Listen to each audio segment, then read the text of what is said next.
It was a September night in 2007, and Amy Winehouse had made a reservation for 8 o'clock at Chez Laurent, a discreet French restaurant in the heart of Notting Hill, London. It wasn't the kind of place that appeared in gossip columns. There were no photographers on the sidewalk, no starred tasting menu to impress critics. It was just an honest restaurant, with low lighting, dark wooden tables, and a sommelier who knew the customers by name. That was exactly why Amy liked it there. She had called that afternoon and reserved a table for 3 people. She was going to have dinner with her oldest friend, Juliet, and with Nick, the producer who had worked with her on some tracks from the album. It was a night to talk about music, about the next step, about nothing in particular. Amy needed that. She needed a place where she could simply exist without being Amy Winehouse, the singer, the phenomenon, the name in the newspapers. She arrived 10 minutes early, which surprised even herself. She was wearing a simple striped blouse, black jeans, and her famous pointed toe flats. Her hair was in the usual high bun, but without the exaggerated volume from performances. She looked smaller like that, younger, closer to the girl from Southgate who had grown up listening to jazz and soul with her father in the car. The maitre d', a middle-aged man named Henri, greeted her with a genuine smile and led her to the reserved table at the back of the room, next to the window that overlooked the small internal garden lit by lanterns. Amy sat down, ordered a water, and stared at the garden. She was calm. She was fine. Juliet and Nick arrived together at 8:05, and the 3 of them began the night with the ease of people who truly know each other. Amy was excited, talking about a melody that had come into her head in the early hours, about a chord that wouldn't leave her mind. When Amy talked about music like that, with her eyes wide open and her hands moving, it was impossible not to listen. It was around 8:20 when the couple entered Chez Laurent. James and Caroline Whitmore were a little over 50 years old and carried with them that kind of presence that comes not from beauty or charm, but from money accumulated long enough to turn it into posture. James was one of the partners at an investment fund based in the City of London. Caroline was known in the capital's social circles as someone who frequented the right places, knew the right people, and never failed to make sure everyone knew it. Both were impeccably dressed. She in a navy blue dress and pearl necklace, he in a gray suit without a tie, the kind of look that costs a fortune to appear casual. They approached the reception unhurriedly, with that particular confidence of people who have never had to wait for anything. "A table for 2, James said to the young attendant, a guy named Thomas who was in his 2nd month at the restaurant. Thomas checked the system. "Good evening. Unfortunately, we are completely booked tonight. I can check availability for tomorrow or for the weekend, if you prefer." Caroline looked around the room with the kind of expression people use when they are about to disagree with something they consider a minor inconvenience. "We dine here regularly," she said, in the tone of someone explaining something obvious. "Bernard attended to us personally last time. I'm sure there's a solution." Bernard was the owner of the restaurant, who that night had left earlier due to a family commitment, leaving Henri in charge of service. Thomas, not quite sure what to do, went to get Henri. Henri listened to the situation attentively. He knew the Whitmores by sight.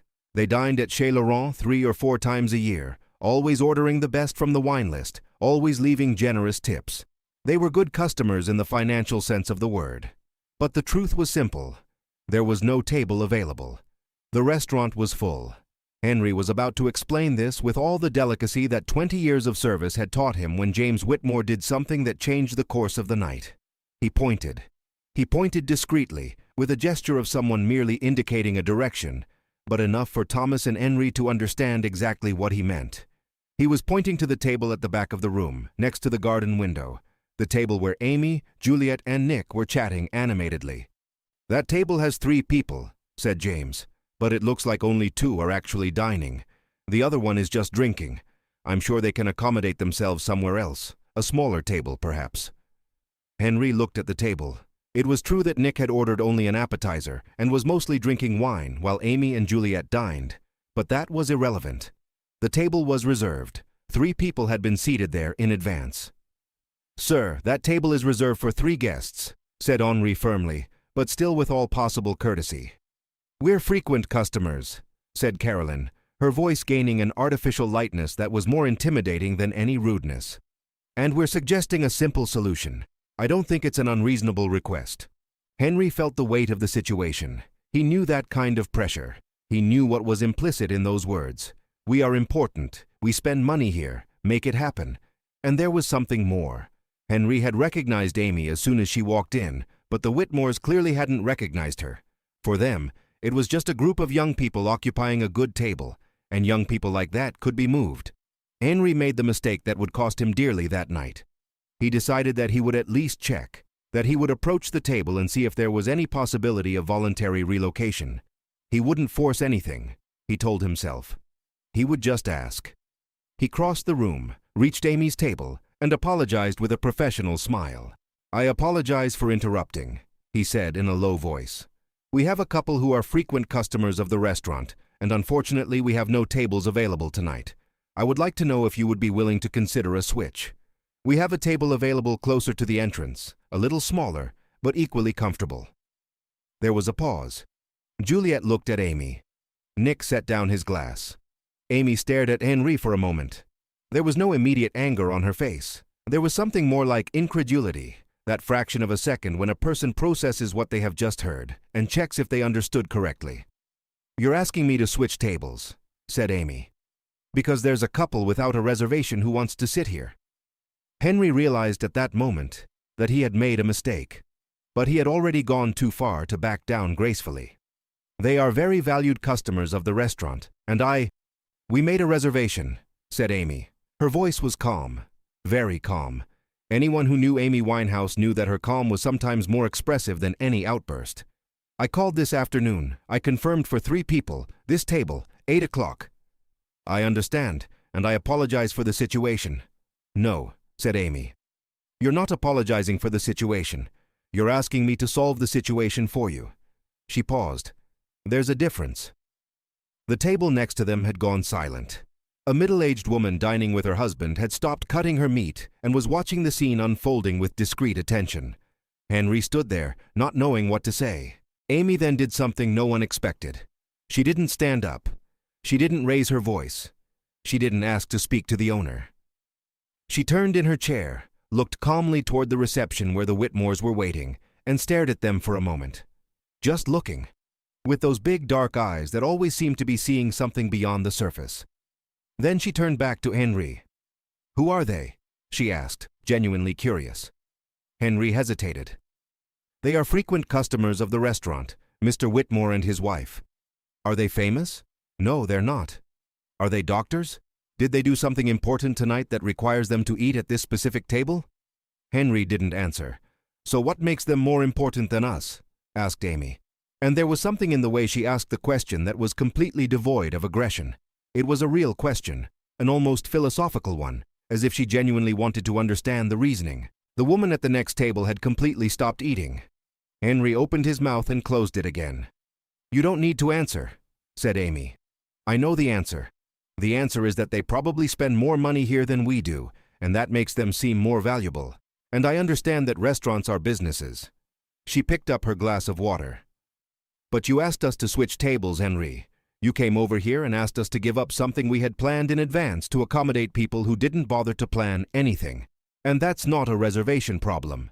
It's a matter of character." The entire room had gone silent. No one was eating anymore. Waiters who were passing by had slowed their pace without realizing it. The kitchen seemed farther away. It was at that moment that Caroline Whitmore, impatient with the delay and not fully understanding what was happening on the other side of the room, walked toward the table. James followed her. Caroline got within a few meters and saw a young woman sitting with her back to her, hair in a bun, simple blouse, serene tone of voice. There was nothing that immediately indicated who she was. "Look," said Caroline, with that kind of performative kindness that is actually the opposite of kindness. "I know it may seem inconvenient, but we are very long-standing customers here, and—" Amy slowly turned in her chair to look at Caroline, and Caroline Whitmore stopped mid-sentence, because she had recognized her. It took a second, but she had recognized her. The bun, the eyes, the face that had been on the cover of the magazine she had bought at the airport 2 weeks earlier. The entire room saw Caroline recognize Amy Winehouse. There was a silence of a particular kind, the kind that happens when a situation completely changes its nature and everyone present processes it at the same time. Amy didn't smile with satisfaction. She didn't say, "Now you recognize me." She just looked at Caroline with the same calm expression as before. "Were you going to say something?" asked Amy, with genuine gentleness. Caroline stood with her mouth slightly open. James, beside her, had understood the situation and was looking at the floor with the expression of someone who knows they have made an irreversible mistake.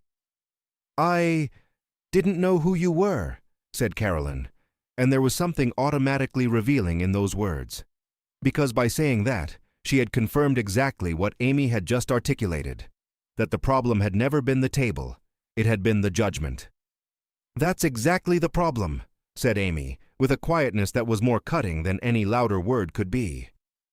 "You didn't know who I was, so you thought I could be moved." The room was completely still. It was at that moment that Bernard, the owner of Chez Laurent, entered through the back door. He had forgotten his coat. He immediately noticed the silence, the way all the customers were turned toward the same point in the room, and walked toward the scene with his stomach tight. Henri saw him arrive and quickly went to meet him, explaining in a low voice what had happened. Bernard turned pale. He crossed the room, approached the group, and said, in the voice of someone who is genuinely ashamed, "Amy, I apologize. Deep apologies. What happened here tonight does not represent what this restaurant is." Amy looked at him. "It's not with you that you need to apologize," she said. Bernard understood. He turned to Juliette and to Nick. "I apologize to all of you. Your reservation is valid, your table is yours, and nothing should have been different from that." Then he turned to the Whitmores. There was no anger in Bernard's voice when he spoke. There was something harder to manage: disappointment. "James, Caroline, you've been dining here for years. I respect that. But what you asked for tonight was for me to remove a person from their reserved table because you judged, by appearance, that she was less important than you. I cannot continue service for you tonight. I ask that you leave." James opened his mouth, closed it. He knew there were few situations in which an argument is genuinely impossible to make, and this was one of them. Caroline looked at Amy one last time, with the expression of someone who wants to say something and realizes there is nothing to be said. They left. The door closed. For a moment the restaurant hung in suspense. Then someone started to applaud. Then another.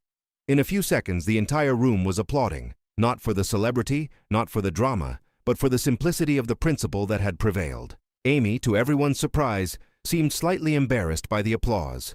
She wasn't the type who liked to be applauded for existing. She was the type who liked to be applauded for singing. There was a difference, and she felt it. Bernard offered the dinner on the house. Amy politely declined, in the same way that people with real dignity always decline gifts that seem like compensation. "Let me pay for what I ordered," she said. "I just want to finish my night." And that's what happened. Amy, Juliette, and Nick stayed for another 2 hours.